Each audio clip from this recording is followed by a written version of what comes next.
Alors, maintenant, on va lire un document de George Wilhelm Friedrich Hegel, cours d'esthétique. Donc, vous savez que dans l'épreuve de philosophie, vous avez deux possibilités. Vous pouvez prendre la dissertation et vous pouvez faire le commentaire de texte. Donc, on va prendre un document, je vais vous le lire, et puis on va tirer les axes directeurs de notre écrit. Donc, l'art est et reste pour nous, quant à sa destination la plus haute, quelque chose de révolu. Il a, de ce fait, perdu aussi pour nous sa vérité et sa vie authentique. Et il est davantage relégué dans notre représentation qui n'affirme dans l'effectivité de son ancienne nécessité et n'y occupe sa place éminente. Ce que les œuvres d'art suscitent à présent en nous, outre le plaisir immédiat et l'exercice de notre jugement, nous soumettons à l'examen de notre pensée le contenu de l'œuvre d'art et ses moyens d'exposition, en évaluant leur mutuelle adéquation ou inadéquation. C'est pourquoi la science de l'art est bien plus encore un besoin à notre époque qu'elle ne l'était au temps où l'art pour lui-même procurait déjà en tant que tel une pleine satisfaction. L'art nous invite à présent à l'examiner par la pensée, et ce non pas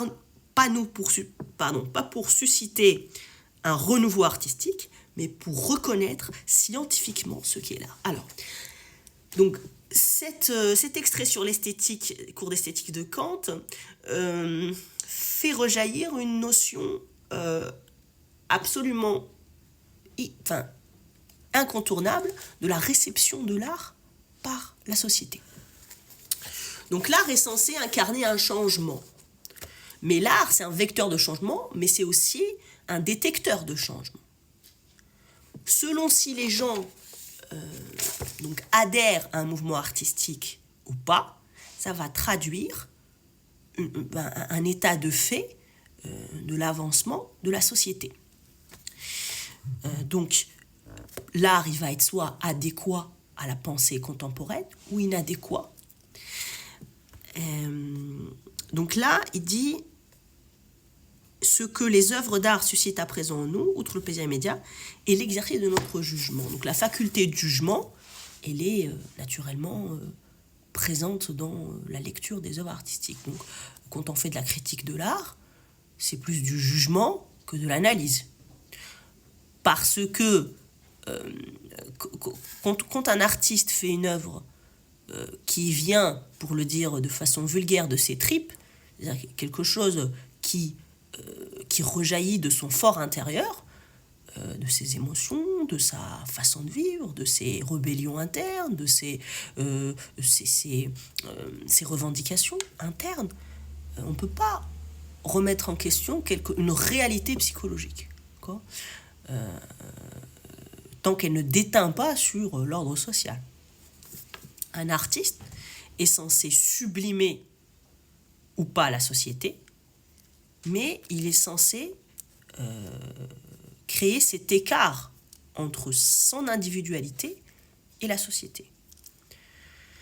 Un artiste est également tenu de bouleverser les codes sociaux, sans quoi ce ne serait pas un vrai artiste. Parce qu'un artiste incarne aussi la rébellion, incarne repousser les limites du monde moderne, repousser donc les représentations culturelles, sociales, etc. Donc je vous donnerai plus d'exemples dans une autre vidéo. Sur ma chaîne YouTube, je vais créer une chaîne spéciale. Alors il y a la chaîne YouTube La Danseuse de Lyon, mais là on va créer une chaîne de lettres, d'accord, probablement que je l'appellerai cours de philosophie. Et donc voilà, pour celles et ceux qui souhaitent travailler par exemple le baccalauréat de philo ou les langues, donc anglais, espagnol, allemand, vous pouvez me contacter directement et je fais des séances en groupe et parfois des séances individuelles. Voilà, je vous souhaite une bonne journée.